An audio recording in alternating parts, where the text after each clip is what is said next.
Right. Good evening, viewers, and welcome to Revival House Talk Show. And I am your presenter, Patricia Warui. And tonight we've got three special guests. We've got two students who should have sat for their A levels this year. And we've got lead practitioner Karen Onanda, who will be giving us advice on how to move on. And tonight's topic is about the young people's experience during this COVID pandemic and what has cost them and what are they doing towards education? What's going to happen to them towards moving on after the COVID pandemic? And tonight we've got, as I've said, Stephen Mudaka and Keza. And I will start my question. I think the first person I'll start with is Stephen. Hi. Right. Before I ask Stephen, I just want to remind the viewers that our show is to influence, to engage, and to educate, but above all, to enable, to empower yourself to be able to make a difference wherever you be. And to start us off is Stephen. Please, Stephen, would you introduce yourself and tell us where you went to school and what is your future aspirations? And yeah. So I'm Stephen Kerrigu, and I've just finished my year 13 at Outdoor School, and I was studying for my chemistry, biology, and physics A levels until we were abruptly removed from school by the COVID-19. I am planning on doing bioengineering at Sheffield University in the autumn, and yeah, that's me in a nutshell. All right, thank you, Stephen. I think I'm going to bring on my next guest. I think that will be the best way I will handle this. I think my best guest, my second guest will be Keza. Hello, hi. Yeah, hi, Keza, would you please tell us who is Keza and where you are schooling and what are your future aspirations? Yeah, so I'm Keza Nganga. I normally reside in East London, Romford, and I COVID happened. I've just finished my year 13 and I would have been taking my biology, chemistry and design technology A level. So yeah, that's a bit about me. Oh, thank you, Keza. Right, and my chief advisor for tonight's show is Karen. Karen, welcome to the studio, please. Would you introduce yourself? Hi there. So my name's Karen Ananda. I've been a teacher for 4 years now. I am a lead practitioner in English. And yeah, I'm just. Thank you, Karen, and thank you for joining us tonight. And I'm going to ask my first question. This goes to Stephen. Stephen, could you please tell us what is your experience during this COVID pandemic period, and how have you spent your time the last 4 months? I'm sure not playing on the PS4, right? Of course, almost. Of course not. There was a lot of uncertainty around COVID-19, how long the lockdown be, will we come back to school, do our A levels, and all these decisions being made early, we weren't sure whether they were going to be solidified coming weeks or if they were just going to be there for a few weeks and then disappear because it somehow goes away.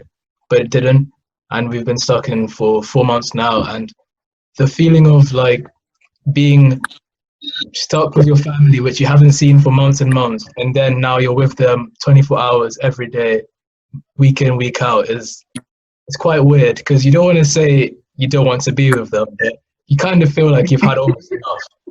And so kind of in personal space and personal time, it's been quite important for me, having time in the day to just be with myself, probably on my phone or playing a PS4 with my friends, which is something I'd usually be doing at school with them, but being away from them, trying to find a way to connect with other people other than your family has been quite important for me. And yeah. Right. I know it has been a different situation for everyone else. And what has been your coping mechanism? Definitely playing games with my friends, because you get that sort of boyish connection with them, even if it's not really Yeah. competing. There's somehow you can find some way of escape from the same routine you've had in all the time in lockdown.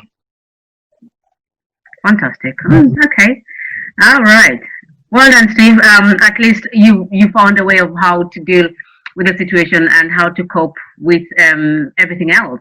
And I think that is the fantastic way of doing things, doing what you enjoy most, even though you're locked in the same place with everybody else. Right. My second question goes to you, Keza. Yes. I know, maybe would you like to tell us your experience as well about how you've spent your time and how you found it during the 4 months lockdown? Yeah. Keza? Yeah, so, yeah, going from like the boarding school environment to, you know, suddenly being at home for the past 4 months. It's been a while since I've been at home for that long, so yeah, it's been a bit of an experience, but I think I've just taken the time to, you know, work up on some skills. I do a bit of digital drawing, so lots of like sketching on my iPad, just, you know, something to do, something to like, you know, when I look back I can say, you know, 2020 I did this, I learnt this skill. Lots of cooking as I really enjoy cooking for the family, so, you know, I'll do a couple of dinners a night for mum and my brother, and yeah, so doing that. And I mean, you know, it's really important to stay connected with my friends, so I'm not much of a gamer, but lots of Zoom chats as well, keeping connected with friends when I can, lots of online quizzes, just something to do just to keep connected with everyone, because, you know, sometimes it can feel a bit lonely going from an environment you're constantly with your friends to then next minute you're not. So yeah, so definitely keeping connected with everyone as well. Yeah. Oh, well done, well done. Now you've learned a new skill. At least it wasn't in vain. You've managed to learn a skill there. Right. Now I'm going to ask you, your question is, how did you manage to keep the same routine at home as in school? Yeah, so in the beginning of lockdown, we still technically had school, and we were doing this revision program just in case we did have to take our exams in October, just to keep our minds going. So so that really helped in like maintaining a routine. I still had to wake up, log into Zoom, engage with my classes, you know, do not the formal homework but more activities, so it was more fun while you're at home. So that really helps in the beginning stages, and in a weird way I've kind of become a bit of an early bird during lockdown, so I'm normally up by 6 o'clock in the morning. I'll normally make myself a nice breakfast, then I'll probably just, you know, come up to my room, or I'll try find time to go for a walk. So yeah, so just I kind of like blocking my day for every couple of hours. So I wake up at 6, eat till 7, relax till this time, go for a walk. Then I know I'll be calling my friends at this time. So just I kind of try and make sure I'm not just absent-minded for the whole day, because, you know, time kind of flies. So I just want to make sure I'm doing at least something with my day each day. So at least you're using time wisely and doing something positive. Yes, yeah, just trying to keep positive in this weird time. So it appears you had a different routine from school. You've adapted a new way while you're home. Yeah, I think because so when you inevitably things are going to be different because you're not in the environment that you're used to. So you kind of adapt, and I think that's what everyone's just trying to do in this time. Oh, brilliant. Right, Steve, this is for you. Right, what are the positive and negatives of being at home for long periods without friends? I know you've been seeing them virtually through phones, playing on the PS4, but I'm sure in everything there has to be a negative and a positive. Yeah, it cannot be all that bad. Tell me, what has been your negative and positive being at home? The negatives would probably be the feeling of worry about not just your family, but your extended family and the people around you, and what's going to happen to them even as time progresses, because the numbers don't go down to zero, and you're wondering, will we be affected personally? and also Mhm. feeling of it feels weird not wanting to be around your family sometimes, as much as you know you love them and you want to stay, like you definitely enjoy the time you're at home. You get sometimes the Yeah. feeling of, oh, why am I being overly annoyed by things that you don't usually annoy me, especially when I'm away. However, Mm. feelings are definitely far outweighed by the positives. For example, I've learned how to cook. I cook on every Wednesday and Friday for my family. And Oh, that's good. yeah, I started off kind of for burning emails, but at the moment, I think I'm quite good at it now. I'm ready for university in that sense. And also, at the start of lockdown, when we still had school, we had to timetable ourselves because obviously Mhm. lessons don't last the whole day. And at school, you've always got something to do. There's always a timetable, and you're rushing from one thing to the other the whole day. But at school, you don't. But at home, you don't have that. So, Yeah. other than me making my own revision timetables, I've never had to timetable my own life, my own like day. So I've learned how to do Yeah. that in lockdown, which is another great positive. This, that is one advantage now. You taking the responsibility your own and saying, you know what, this is how I'm going to manage my time, and that is a positive thing to do. That's what I'm saying. COVID has not been that bad at all. I know people have lost lives. Let's not forget that. Yeah, and it has not been easy for those people who've been in the front line trying to support them. But yeah, it is what it is, and at least I'm glad that you young people, you've really taken it positively and using this time wisely, getting to know your family better, getting to learn new skills, getting to manage your time wisely, and also maintaining that relationship with your friends, even though not in person. Yeah. So, Stephen, did you manage the routine? How was it to adjust? How was it for you adjusting that routine, school routine, home routine? How did you find it? Well, I try to just take my routine from school and bring it home, but then I quickly realized that didn't Hmm. work. My people were other people in the house and needed different things at different times. You can't just copy and paste your timetable.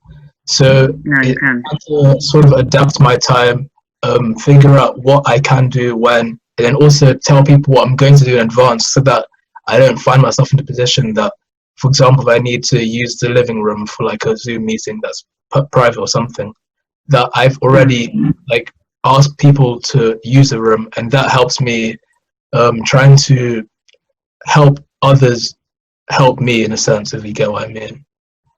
Yeah, I think it's acknowledging that everybody has a need and giving everybody space and having a respect for everybody else. I think it makes life easier for everyone else. And yes, I'm glad you picked that one up. And because we have to learn to manage everybody else Yeah. as we manage ourselves, and I think that is a positive thing. Right, moving on. Keza, Yes. how do you feel this COVID situation has affected your academic progress? Because I know Uh, it has. We've seen the news everywhere that you guys, you didn't sit for your A levels exams. I'm sure this has had an impact. yeah, it has. So we were all set and ready and on the way to revising for our A levels. And then all of a sudden, Corona comes, and then next minute we're told we're not doing our exams. So I think there was, that aspect of worry about what's going to happen. But I think I've kind of, hopefully, I'll benefit from this whole system, because I know, even with my mock exams, I worked really hard for them, and I have a certain level of trust with my teachers. They know my personality and my hardworking attitude, that if I had the opportunity to take my exams, that I have a strong belief that I would have done the best of my ability. So hopefully that Hmm. translates to what happens on results day. So yeah, there's a certain level of worry, but I try to think there's nothing I can physically do about it right now at this moment. So I've just got to I can only affect the things that I can change, and I can't change what's going to happen on results day right now. So I think as long as I've got my backup plans, if I have to take my exams, I'll take them and I'll try really hard for them. But Right.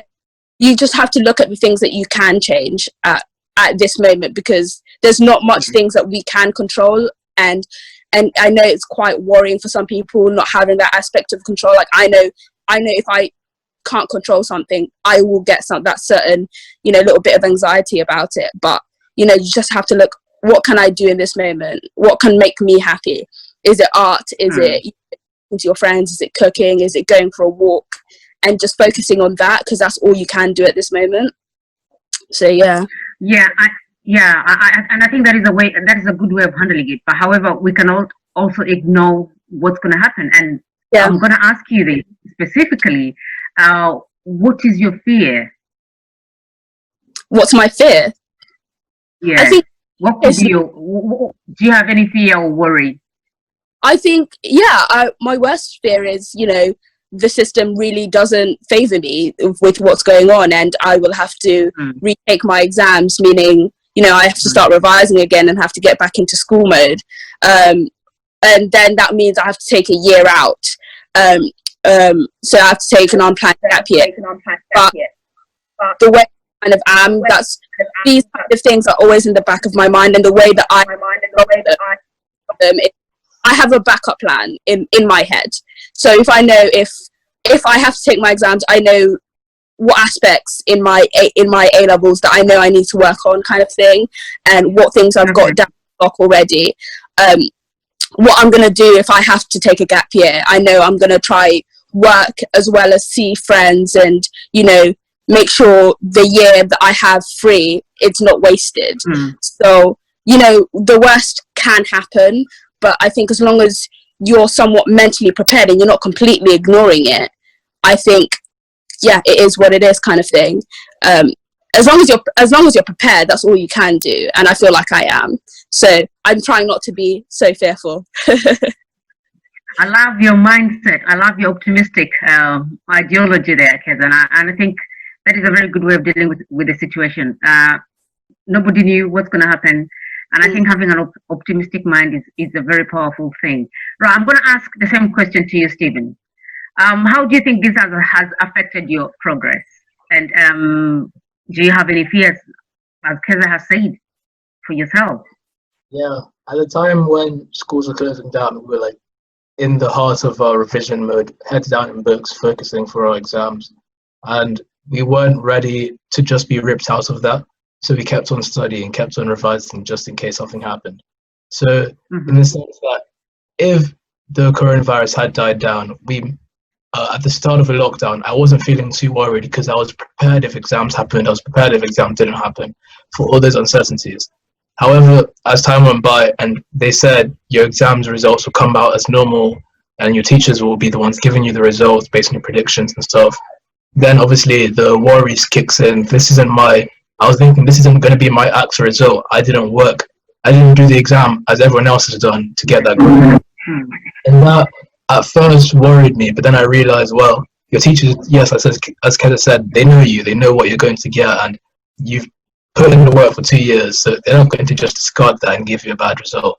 However, there's always in the back of the mind that thought that, in the back of your mind, what if I don't get what I need? What if I mess up this, if my results are messed up and I have to redo them? And then if coronavirus carries on, there won't be exams in October. Maybe the exam boards you have to wait until the next exam cycle. And all these thoughts and uncertainties can kind of put you down. But I've just managed to keep positive and keep just working on things that I have control over. So the feeling of not having control gets pushed away until it hits you. But yeah. Yeah, and you just have to do what you have to do, Stephen. And and I think I'm gonna ask Karen. You've heard their views in this, how this has affected their academic progress. What would you like to advise these young people, or what is your thoughts to what they've just said? Well, my first thought would be that it's really, really important that they keep revising. It's good to hear that both of them started their revision and continued their revision timetables and ready to sit exams should that opportunity arise or should that need be there. The one thing that I would say is, pay really close attention to your grades. I'm sure you will anyway, but it's worth you thinking, okay, why have I been given that grade? Especially if you're not happy with it, it might even be worth you or your parents contacting the school to see what their appeals process is going to be if the grade that you are given doesn't reflect what you thought you would get. And it's better to be forearmed for that. Another thing I would say is that you should pay really close attention to the Ofcall website, because they are publishing things almost on a weekly basis, advising schools and other organizations, exam boards, on what to do. So, I mean, it depends how much your schools are sharing with you, but there's a lot out there already about how appeals will be handled, what evidence schools will need to submit, how the school has to submit an appeal. And also, I mean, the easiest thing for a school to do is to just say to you to resit it. I'm not sure if you both go to private school. I know, Keza, I've heard of your school. I remember, I think I've seen you on Instagram, so I know you've spoken about it before. But Stephen, do you go to a grammar and private school too? Yes. Hello? Yes. Yeah, so because neither of you go to a state school, I work in a state school. I don't know what you've been sent by your schools in terms, because both of you are aiming for university. So I'm not sure if your university has already been given to you unconditionally, and so it doesn't matter what you get. Those are kind of things to be thinking about. It wouldn't hurt you to get in touch with your university and find out, what's going to happen to your place, because you will be in that same queue with everyone else who is trying to enter the system. And my other bit of advice, which I've kind of touched on, is make sure your parents are involved as much as possible. Do not fight any battles on your own. Don't let yourself be disadvantaged by this situation, especially if you've been doing really well for the years of your A-levels.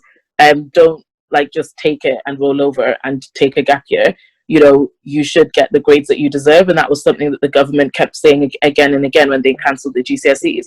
So it's really important that you get your parents involved and you ask for what you deserve. And I'm pretty sure you guys will have your previous bits of coursework, your exams, your exam results, your reports. Make sure you keep all of that stuff. And if any of your friends are like, oh, let's burn some books, we finished, don't. Keep everything until you get the grade you want.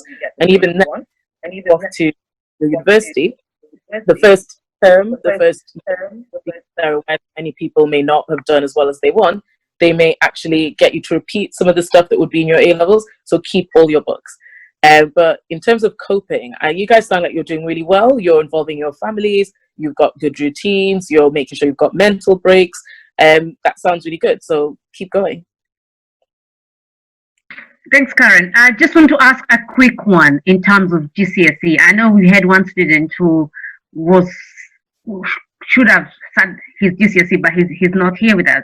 I just wanted to find out, in terms of if they're not satisfied with their grades, can they can they do an exam instead?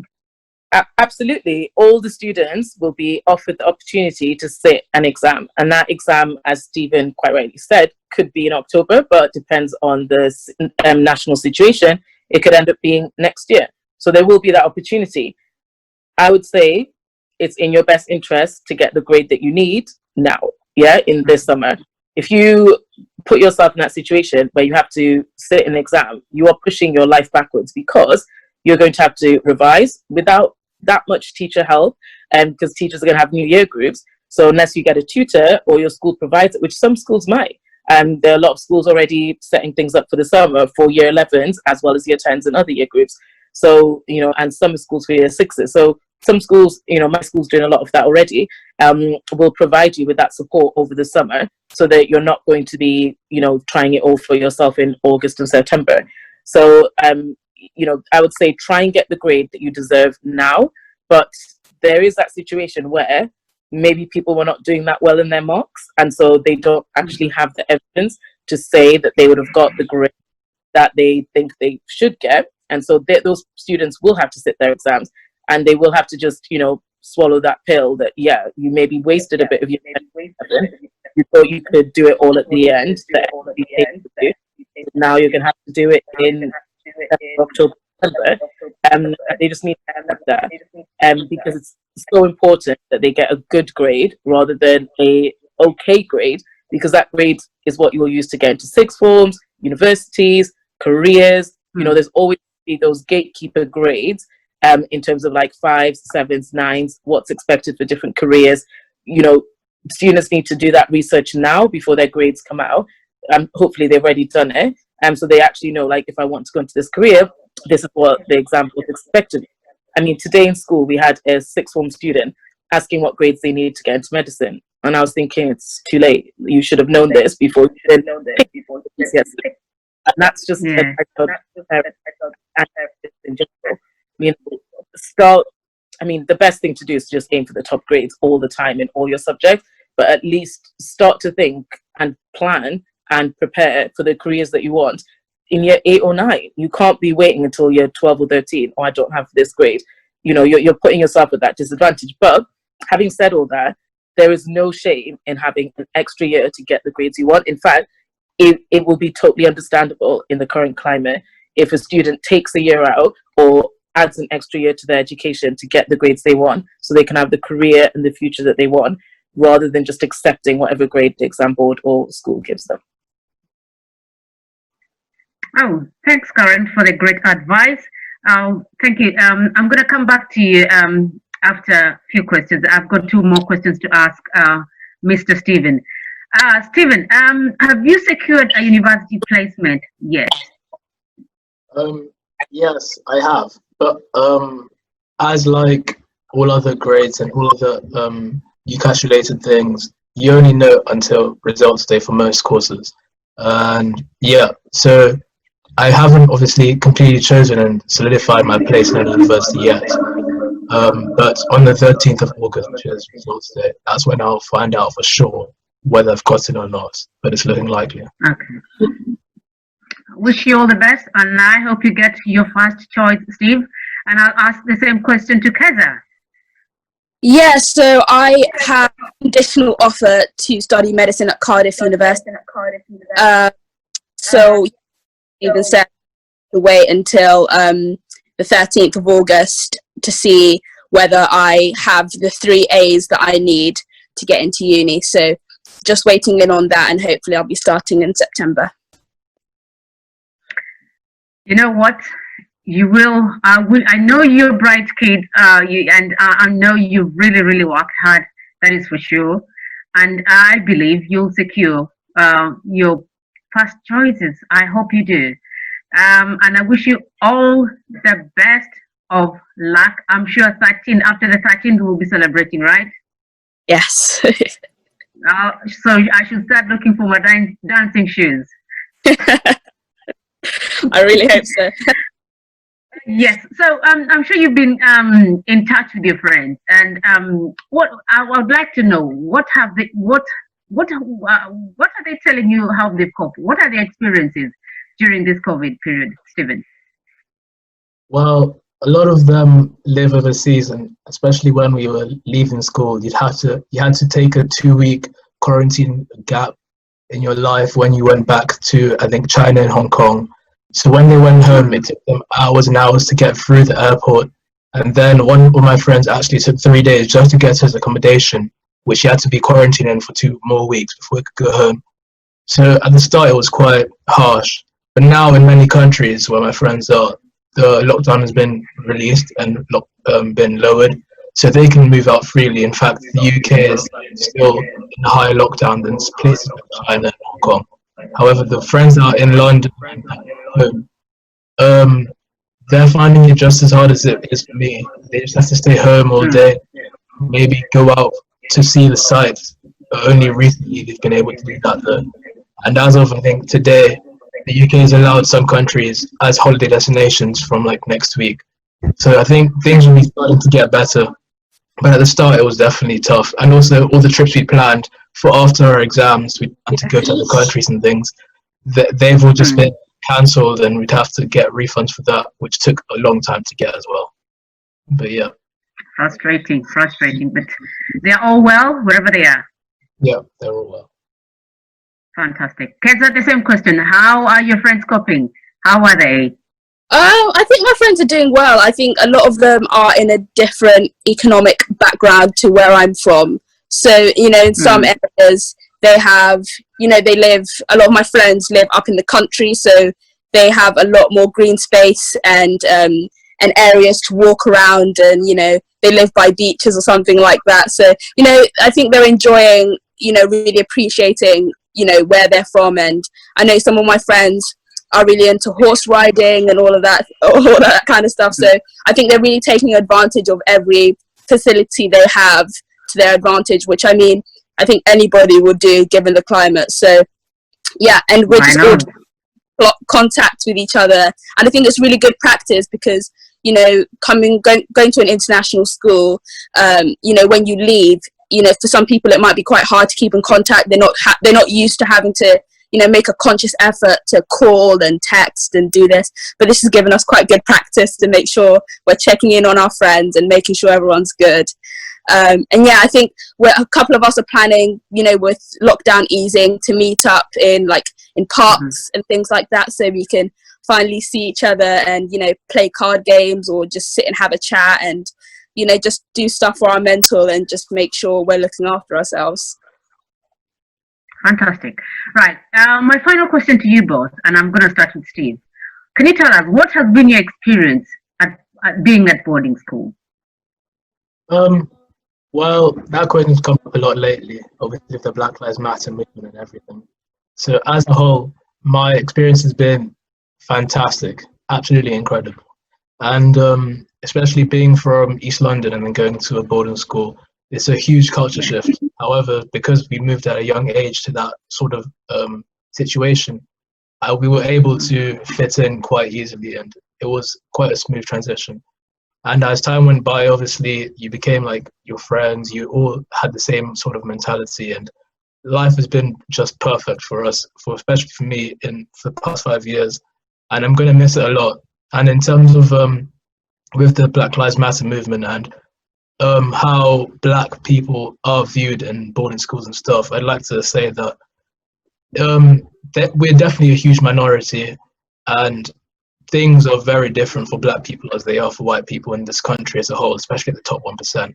So my time as a Black student in the schools, or obviously we had its ups and downs in school, but thankfully for me, and I'm sure it's not the same for everyone else, but for me it hasn't been too much of an issue being Black in a predominantly white area. However, as a whole, I have to say my time in boarding school was just fantastic. I can't believe it. It's 5 years. Oh, it's 5 years since you joined, and the years have just flew by. Fantastic. Keza, what has been your experience?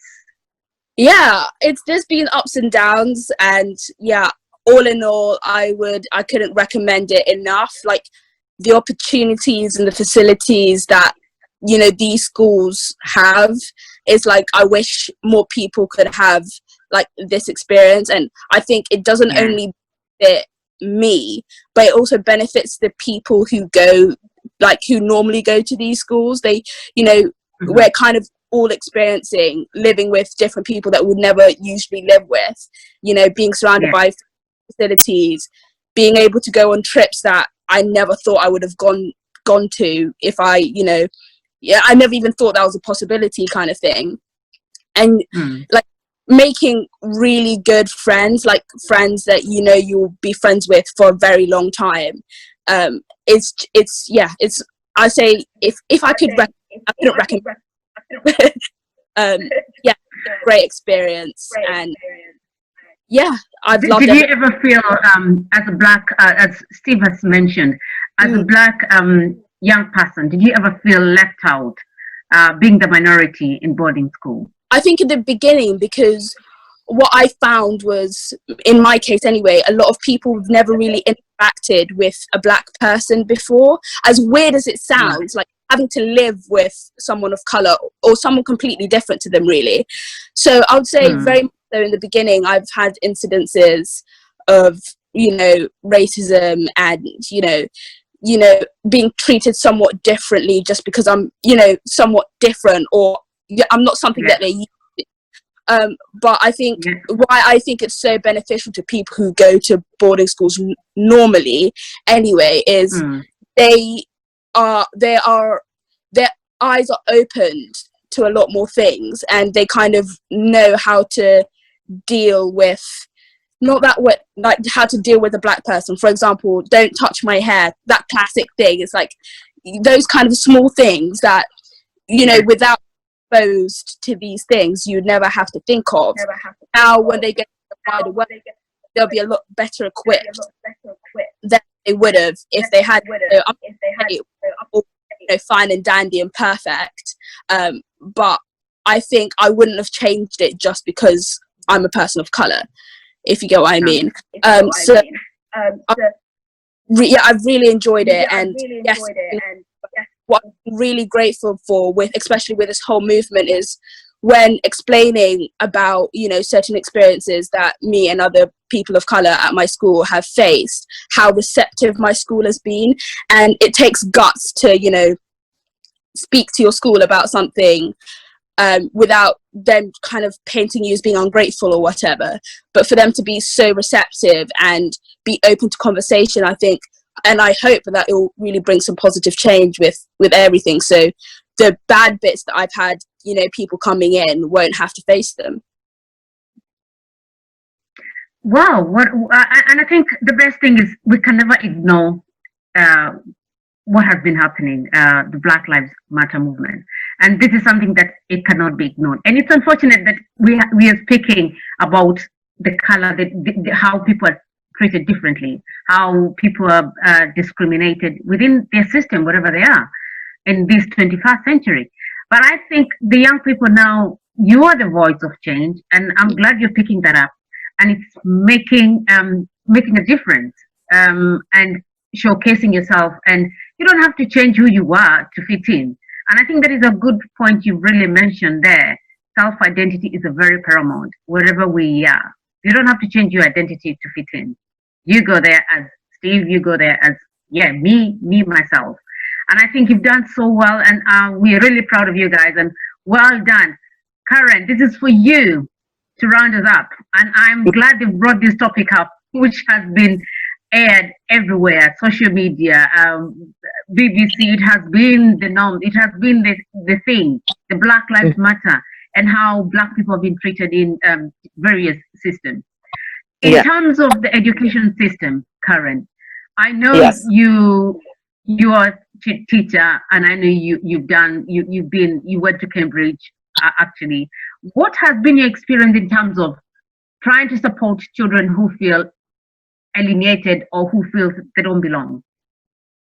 Well, it's a very potent question. So I grew up in Newcastle and Edinburgh, and so my educational experience was very similar to Stephen, because I was surrounded all the time by, and they were the majority. I mean, UK is a country that is majority white, and actually, as the United Kingdom, we need to be aware of that. I mean, we're very lucky in places like London and other cities that there is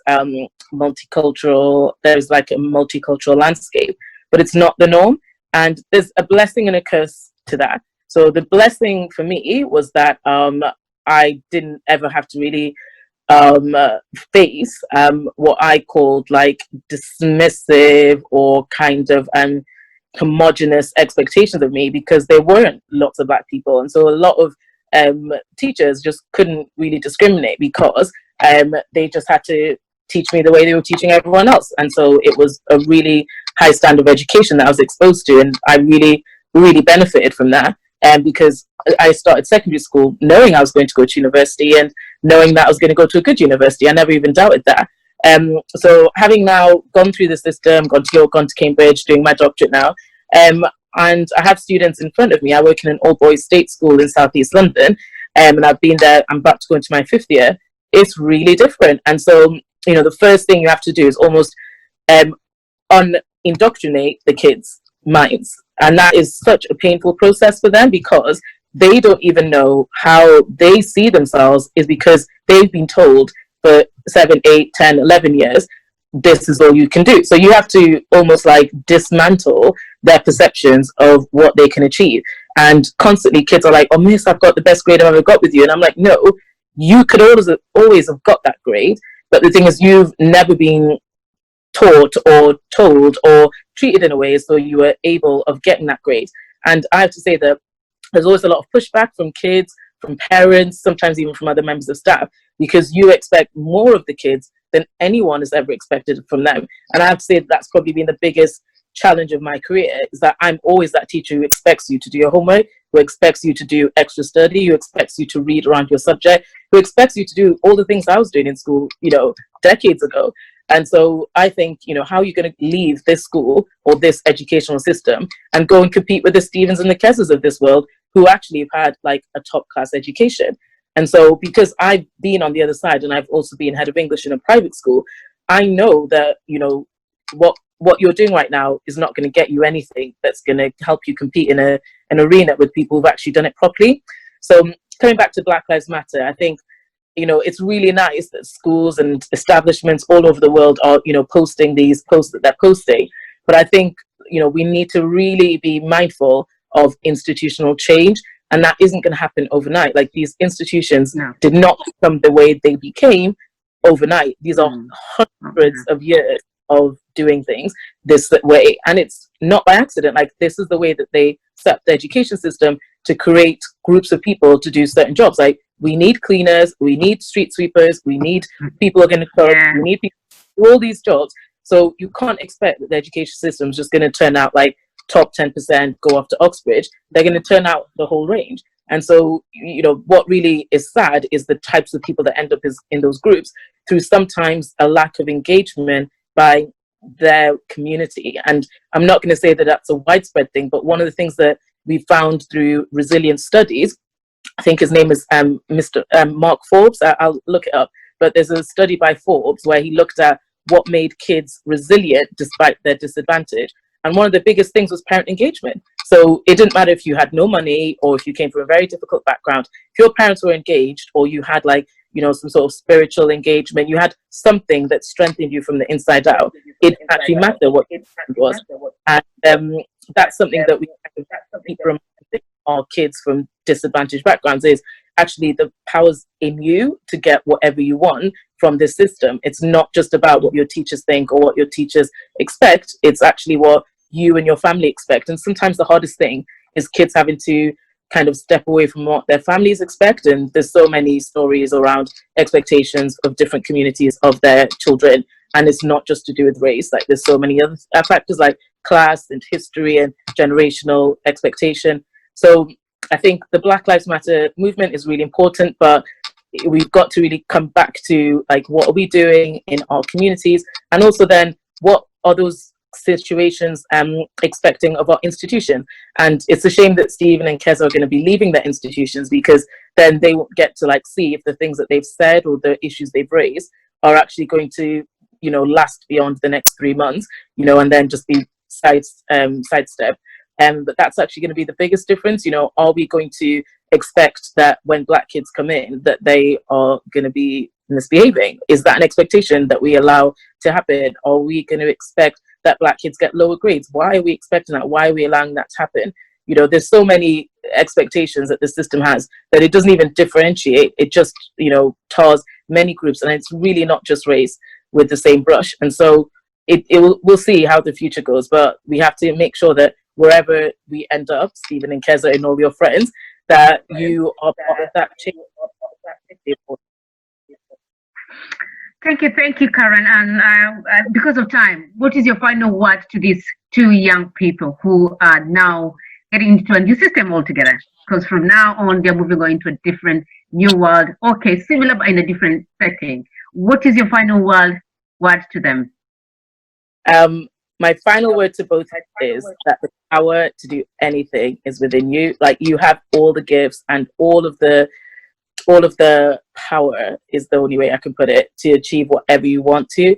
And the most important thing you can do is work on your self-talk, work on your spiritual beliefs, and work on your how you view the world, because the way you see yourself in the world is actually what determines a lot of what you expect from the world.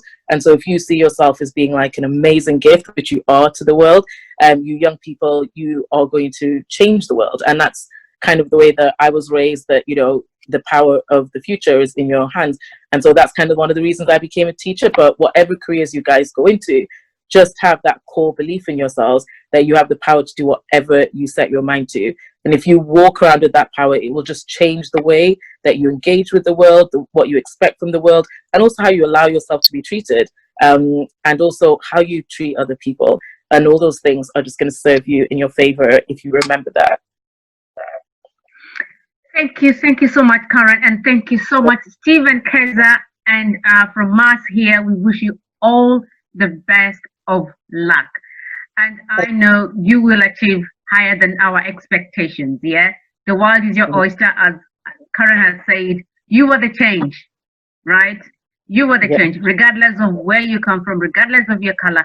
That should not be a reason why you should not achieve your desires.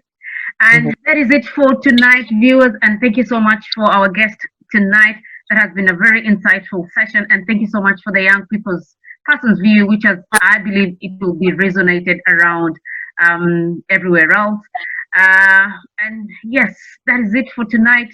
Thank you so much. And until next time, this is the Revival House talk show influencing your world. Yes. And until then, have a good evening.